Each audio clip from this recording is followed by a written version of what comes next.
കാലത്തൊപ്പം ശ്രീധർമ്മശാസ്ത്രാവേ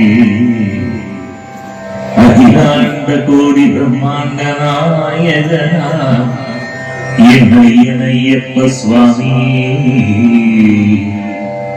തൃക്കാലത്തൊപ്പം ശ്രീധർമ്മശാസ്ത്രാവേ ആരാധനാമൂർത്തികളെ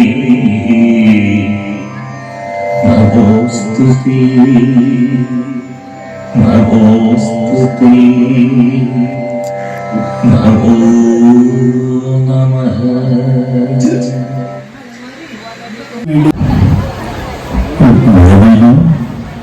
സദസ്സിലുള്ള എല്ലാവർക്കും എൻ്റെ വിനീതമായ നമസ്കാരം.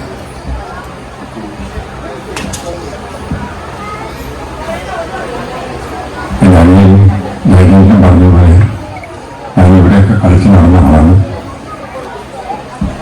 അന്ന് ഈ ക്ഷേത്രം വളരെ ക്ഷയിച്ച ഒരവസ്ഥയിലായിരുന്നു. ഇന്നിപ്പോൾ നമ്മളൊക്കെ വലുതായതുപോലെ ക്ഷേത്രം നല്ല രീതിയിൽ പുരോഗമിച്ചു. ഇതിനേക്കായി കാണുന്നതിലും ഇവിടെത്തുന്ന നിങ്ങളെ അംഗീകരിക്കുന്നതിലും എനിക്ക് അതിയായ സന്തോഷമുണ്ട്.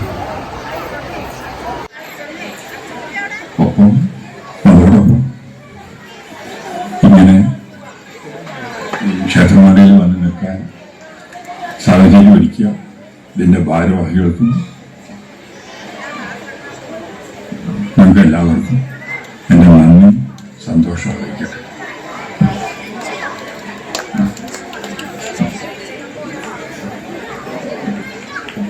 എനിക്ക് നല്ല രീതിയിൽ പൊതുവായിട്ടുള്ള സദസ്സിനെ അഭിമുഖീകരിച്ച് അങ്ങനെ പ്രസംഗം ചെയ്തിട്ടുള്ള ശീലം എനിക്കില്ല. എനിക്ക് ഐ കോണ്ടാക്ട് കിട്ടാവുന്ന ചെറിയ സദസ്സുകളെ അഭിമുഖീകരിച്ച് അവരുടെ വ്യക്തിപരമായ കാര്യങ്ങൾക്കുള്ള പരിഹാരം നിർദ്ദേശിക്കാനും അവരുടെ ശ്രേയസ്സിന് വേണ്ട മാർഗങ്ങൾ അവരുടെ ഇഷ്ടം അറിഞ്ഞ് ഉപദേശിക്കാനോ അല്ലെങ്കിൽ പറഞ്ഞു കൊടുക്കാനോ അത്തരത്തിലൊരു ശീലമാണ് എനിക്കുള്ളത്. ഇത്തരം പൊതു പരിപാടികളിലുള്ള ക്ഷണം ഞാൻ പലപ്പോഴും വിസമ്മതിക്കാറാണ് പതിവുള്ളത്. പക്ഷേ ഇത് സ്വന്തം നാട് ക്ഷണിക്കുന്നത് എൻ്റെ അനിയൻ, എനിക്ക് കടപ്പാടുള്ള സ്ഥലം. അപ്പോൾ അതുകൊണ്ട് ഞാനത് സ്വീകരിച്ചു എന്നേ ഉള്ളൂ.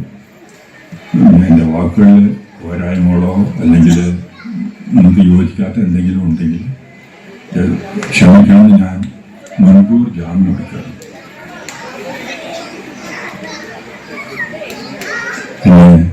നിങ്ങളൊക്കെ ഇവിടെ ഇനി നടക്കാൻ പോകുന്ന സാംസ്കാരിക പരിപാടികൾ കാണാൻ വേണ്ടി രക്ഷിതാക്കളും എല്ലാവരും വന്നിരിക്കുകയാണ്. അപ്പോൾ അവരെ വലിയൊരു നീണ്ട പ്രസംഗം ചെയ്ത് ബോറടിപ്പിക്കാൻ ഞാൻ ഉദ്ദേശിക്കുന്നില്ല. എന്നാലും ഞാൻ ജയനോട് തന്നെ ചോദിച്ചിരുന്നു എന്തൊക്കെ സംസാരിച്ചത് നന്നായിരിക്കും എന്ന്. അപ്പോൾ അദ്ദേഹം പറഞ്ഞത് ഒന്ന് ഈശ്വരവിശ്വാസത്തിൻ്റെ കാര്യം, രണ്ടാമത് ക്ഷേത്രത്തിൻ്റെ കാര്യം, പിന്നെ ഇന്നത്തെ സമൂഹം നേരിടുന്ന അപകടമോ അല്ലെങ്കിൽ വിപത്തുകൾക്കുള്ള പരിഹാരം, ഇതെന്തെങ്കിലുമൊക്കെ സംസാരിച്ചാൽ നന്നായിരിക്കും എന്ന് പറഞ്ഞു. ഈശ്വരവിശ്വാസത്തെക്കുറിച്ച് പറയുകയാണെങ്കിൽ ഞാൻ വളരെ നേരത്തെ ആധ്യാത്മിക വാസനയായിട്ട് വളർന്നതാണെങ്കിലും 10-12 വയസ്സ് മുതൽ 5-8 വർഷക്കാലം ഞാൻ കടുത്ത നിരീശ്വരവാദിയായിരുന്നു. ഒന്നിനോട് ബഹുമാനമില്ലാതെ എല്ലാം ഉള്ളിലൊതുക്കി അങ്ങനെ നടന്നിരുന്ന ആളായിരുന്നു.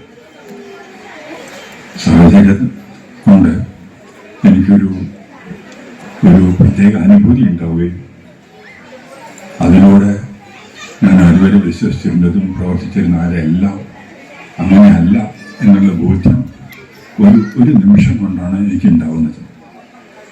പിന്നീട് കുറച്ചു കാലം ഈ നിരീശ്വരവാദത്തിൽ 5-8 കൊല്ലക്കാലം നഷ്ടപ്പെട്ടു പോയല്ലോ എന്ന് കരുതി അതിന് പകരം ആ നഷ്ടപ്പെട്ട സമയം തിരിച്ചെടുക്കാനുള്ള തീവ്ര ശ്രമത്തിലായിരുന്നില്ല. അതുകൊണ്ട് ഞാൻ എൻ്റെ അനുഭവം വെച്ച് വരട്ടെ. ഈശ്വര വിശ്വാസം ഉണ്ടാവാതിരിക്കുക ചെയ്യാം. പക്ഷെ എന്തിനെങ്കിലും ബഹുമാനിക്കാനും പിന്നെ നല്ലതെന്ന് തോന്നുന്നതിനെ വിനയപൂർവ്വം സ്വീകരിക്കാനും എല്ലാവരും തയ്യാറാണ്. അതേ രീതിയിൽ കുട്ടികളെ വളർത്തുക. ഇന്ന് എല്ലാവരും സ്വാതന്ത്ര്യത്തെ കുറിച്ച് സംസാരിക്കുന്ന അതാണ്. എല്ലാവർക്കും സ്വാതന്ത്ര്യം വേണം, എല്ലാവർക്കും അവനവൻ്റെ ഇഷ്ടപ്രകാരം ജീവിക്കണം.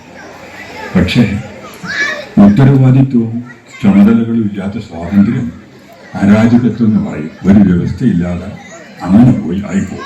അതാണ് ഇന്ന് കാണുന്നത്. ഒന്നിനും നമുക്ക് വിശ്വസിക്കാൻ വയ്യ. അത് ഉദ്യോഗസ്ഥന്മാരെ വിശ്വസിക്കാൻ വയ്യ, നേതാക്കന്മാരെ വിശ്വസിക്കാൻ വയ്യ, എന്തിന് ആചാര്യന്മാരെ പോലും വിശ്വസിക്കാൻ വയ്യ. ആരിൽ നിന്ന് നമ്മൾ എന്ത് പ്രതീക്ഷിക്കുന്നു അതിനൊക്കെ നമ്മുടെ പ്രതീക്ഷകൾക്ക് ഭംഗം വരുന്ന വാർത്തകളാണ് നമുക്ക് കേൾക്കാനുള്ളത്. ഇതിനൊക്കെ പരിഹാരം അത് കാരണം വളർന്നു വരുന്ന തലമുറയ്ക്ക് എന്ത് ലക്ഷ്യം വെച്ച് ജീവിക്കണം, എന്തിനെ കരുതി അവർ ജീവിക്കണം, സ്വന്തം സുഖത്തിനപ്പുറത്ത് ഈ ജീവിതത്തിന് എന്തെങ്കിലും അർത്ഥമുണ്ടോ, അത്തരത്തിൽ ആളുകളെ ചിന്തിക്കാനും അവരെ നല്ലതിനെ, സത്യത്തിനെ, നീതിയെ, ധർമ്മത്തിനെ, ഇതിനെ ബഹുമാനിക്കാൻ പഠിപ്പിച്ചു വളരും. അങ്ങനെ വളർത്തും. അങ്ങനെ അല്ല നമ്മൾ വളരുന്നതെങ്കിൽ, അങ്ങനെയല്ല കുട്ടികൾ വളരുന്നതെങ്കിൽ, ഇന്നിപ്പോൾ പത്രങ്ങളിലൊക്കെ വായിക്കാറില്ലേ, അമ്മയെ കൊല്ലുന്ന മക്കൾ, മക്കളെ കൊല്ലുന്ന അച്ഛനമ്മമാർ, ഇതൊക്കെ എവിടെ ചെന്നെത്താനാണ്? അതുകൊണ്ട് നമുക്ക് ഓരോരുത്തർക്കും പറ്റുന്ന രീതിയിൽ, പറ്റുന്ന സന്ദർഭങ്ങളിൽ, പറ്റുന്ന വേദികളിലൊക്കെ ആളുകളുടെ ബഹുമാനം, വിനയം വളർത്താനുള്ള കാര്യങ്ങൾ വെച്ചു. പിന്നെ ഇന്നിപ്പോൾ ഞാനൊക്കെ പഠിക്കുന്ന കാലത്ത് ധർമ്മം എന്താണ്, സത്യം എന്താണ്, നീതി എന്താണെന്ന് പഠിച്ചിരുന്നത് പാഠപുസ്തകത്തിലുള്ള കഥകളിലൂടെ, അധ്യാപകർ പറഞ്ഞു വന്നിരുന്ന കഥകളിലൂടെയാണ്. ഇന്ന് പാഠപുസ്തകത്തിൽ അത്തരം കഥകൾ ഉൾപ്പെടുത്താൻ വയ്യ. കാരണം അത് ഏതെങ്കിലും മതഗ്രന്ഥത്തിൽ നിന്ന് എടുത്തതായിരിക്കും. നമ്മുടെ പാരമ്പര്യത്തിൽ നിന്ന് എടുക്കുമ്പോൾ അതിന് മതത്തിൻ്റെ പേര് പറഞ്ഞ് മറ്റുള്ളവർക്ക് അതിനെ നിഷേധിക്കാൻ വളരെ എളുപ്പമാണ്.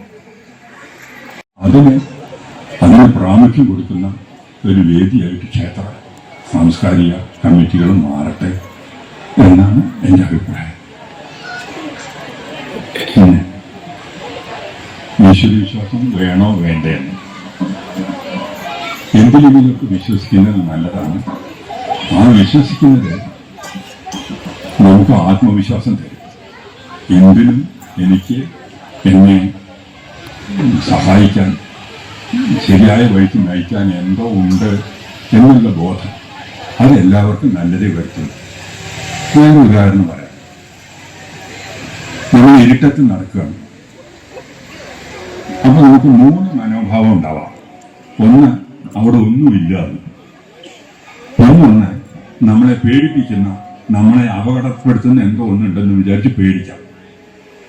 നമ്മളെ സഹായിക്കുന്ന എന്തോ ഒന്നുണ്ടെന്ന് പറഞ്ഞ് ധൈര്യപൂർവ്വം നടക്കാം. അവിടെ എന്തുണ്ട് എന്തില്ല എന്നുള്ളതല്ല, നമ്മൾ എന്ത് പ്രതീക്ഷിക്കുന്നു എന്നാണ്.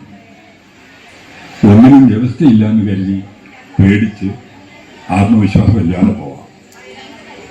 എന്നെ സഹായിക്കാൻ ആരോ ഉണ്ട് എന്ന വിശ്വാസത്തോടു കൂടി, ധൈര്യത്തോടു കൂടി നമുക്ക് മുന്നോട്ട് പോകാം. അപ്പോൾ ഈശ്വരൻ ഉണ്ടോ എന്നതിനേക്കാൾ കൂടുതൽ ഈശ്വരനെ ഞാൻ വിശ്വസിച്ചാൽ ആ വിശ്വാസം എനിക്ക് ധൈര്യം പകരും. നമ്മൾ പുതിയൊരു കാര്യം ചെയ്യാൻ പോകുന്നു. ഇന്ന് എല്ലാ കാര്യങ്ങളും വളരെ അനിശ്ചിതമാണ്. ബിസിനസ് തുടങ്ങിയാലും കുട്ടികളെ വളർത്തിയാലും ഒന്നിലും എന്താണ് നാളെ വരിക എന്ന് പറയാൻ പറ്റില്ല. അപ്പോഴൊക്കെ ആശങ്കപ്പെട്ട് പേടിച്ച് വളരണോ, പേടിച്ച് ജീവിക്കണോ, അതോ ഉണ്ടോ ഇല്ലേ, ഉണ്ടെന്ന് വിശ്വസിച്ച് ധൈര്യമായിട്ട് മുന്നോട്ട് പോയാൽ എന്താ? അത് നമുക്ക് തരുന്ന ആത്മവിശ്വാസവും പ്രവർത്തിക്കാനുള്ള ശക്തി വേറെ ഒന്നിനും കിട്ടില്ല. അതുകൊണ്ട് ദൈവവിശ്വാസം ഉണ്ടാവുന്നതാണ് നല്ലത്. ഇനി അതിൻ്റെ വേറൊരു വശമുണ്ട്. ദൈവവിശ്വാസം ശരിയല്ലാത്തത് ചെയ്യാനുള്ള ലൈസൻസ് ആയിട്ട് എടുക്കരുത്. നമ്മൾ എന്ത് ചെയ്താലും ഈശ്വരൻ നമ്മളെ സപ്പോർട്ട് ചെയ്യുമെന്ന് ചിന്തിക്കരുത്. നമുക്ക് നല്ലത് ചെയ്യാൻ അതിന് എന്തെങ്കിലും ബലഹീനത വരുമ്പോഴേ നമുക്ക് ബലം കിട്ടാൻ നമ്മുടെ വിശ്വാസത്തെ ആശ്രയിക്കാം.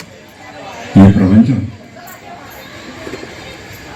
നമ്മൾ എന്താണോ പ്രതീക്ഷിക്കുന്നത് അതാണ് നമുക്ക് തിരിച്ചു തരും. മഹാകവി ഉള്ളൂരിന്റെ ഒരു 2 വരികൾ എനിക്കിഷ്ടമാണ്. ഞാൻ കുട്ടിക്കാലത്ത് കേട്ടതാണ്. പ്രപഞ്ചമുകുരം നമ്മുടെ രൂപം പ്രതിബിംബിപ്പിക്കുന്നു. അതിൽ ഈ പ്രപഞ്ചം ഒരു കണ്ണാടിയാണ്. നമ്മുടെ രൂപം എന്താണോ അതാണ് അത് നമുക്ക് പ്രതിഫലിപ്പിച്ച് തരിക. നമ്മൾ നല്ലതായിരുന്ന ഈ പ്രപഞ്ചം നമുക്ക് നല്ലത് കാണിച്ചു തരും. നമ്മൾ ചീത്തയോ സംശയമുള്ളതാണെങ്കിൽ പ്രപഞ്ചം അങ്ങനെ തന്നെ ആയിരിക്കും. പിന്നെ അടുത്ത വരി, പ്രപഞ്ച കുഹരം നമ്മുടെ ശബ്ദം പ്രതിധ്വനിപ്പിക്കുമെന്ന് പറയും. ഈ പ്രപഞ്ചം എന്നുള്ള ഗുഹ നമ്മൾ എന്ത് ശബ്ദമാണ് ഉണ്ടാക്കുന്നത് അതേ ശബ്ദം നമുക്ക് തിരിച്ചു തരും. അപ്പോൾ നമ്മൾ നല്ല ചിന്തയോടെ ചിന്തിച്ചാൽ നമ്മളെ നല്ല ചിന്ത വളർത്താനുള്ള കാര്യങ്ങൾ പ്രപഞ്ചത്തിൽ നിന്ന് നമുക്ക് കിട്ടും. നമ്മൾ സംശയിച്ചാൽ നമ്മുടെ സംശയത്തിനനുസരിച്ച്, നമ്മൾ പേടിച്ചാൽ നമ്മുടെ പേടിയെ ന്യായീകരിക്കുന്ന എന്തെങ്കിലും അനിഷ്ടം നമുക്ക് സംഭവിക്കും. അതുകൊണ്ട് നമ്മുടെ മനസ്സ് എപ്പോഴും ശുഭമായിട്ടിരിക്കട്ടെ, മംഗളമായിട്ടിരിക്കട്ടെ. അതിന് ഈ പ്രപഞ്ചത്തെ നയിക്കുന്ന ശക്തി എപ്പോഴും നമ്മളോടൊപ്പം ഉണ്ടാവും. നമ്മൾ കഴിക്കുന്ന ഭക്ഷണം ആരാണ് ദഹിപ്പിക്കുന്നത്? നമ്മൾ കഴിക്കുന്ന ഭക്ഷണം വയറിലല്ലേ പോകുന്നത്. അതിൽ നിന്ന് ചോരയ്ക്ക് വേണ്ടത് ചോരയ്ക്ക്, മാംസത്തിന് വേണ്ടത് മാംസത്തിനും, എല്ലിന് വേണ്ടത് എല്ലിനും, തലച്ചോറിന് വേണ്ടത് തലച്ചോറിന് വീതിച്ചു കൊടുക്കുന്നത് ആരാണ്? അതൊക്കെ എന്നും കാണുന്നത് കൊണ്ട് നമുക്ക് അതിന് വിലയില്ല. പക്ഷേ അതിലൊരു തകരാറ് ഒന്ന് ചികിത്സിക്കാൻ പോകുമ്പോഴാണ് എത്ര സങ്കീർണമായിരുന്നു, എത്ര ശ്രദ്ധയോട് കൂടിയാണ് ആ ശക്തി ഇതൊക്കെ അറേഞ്ച് ചെയ്തിട്ടുള്ളതെന്ന് മനസ്സിലാവും. അതുകൊണ്ട് നമ്മളിൽ വയറിലിടുന്ന ഭക്ഷണം ശരീരത്തിൽ എല്ലായിടത്തും എത്തിക്കാൻ ഏതൊരു ശക്തിയാണോ കൂട്ടു നിൽക്കുന്നത്, ആ ശക്തി ഭക്ഷണത്തിൻ്റെ കാര്യത്തിൽ മാത്രമല്ല നമ്മുടെ ചിന്തകളും ആഗ്രഹങ്ങളും സത്യമാക്കാൻ പ്രയത്നിച്ചുകൊണ്ടേയിരിക്കും. ഞാൻ കേട്ടിട്ടുള്ളത് നമ്മുടെ ഓരോ ആഗ്രഹങ്ങളും ഈ പ്രകൃതിക്ക് ഒരു ആജ്ഞയാണ്, ഒരു കൽപ്പനയാണ്. നമ്മൾ എന്തെങ്കിലും ഒന്ന് ആഗ്രഹിച്ചാൽ എൻ്റെ കുട്ടിക്ക് എങ്ങനെയാണത് സാധിപ്പിച്ചു കൊടുക്കുക എന്ന് പ്രകൃതി ചിന്തിച്ചു തുടങ്ങുമത്രേ.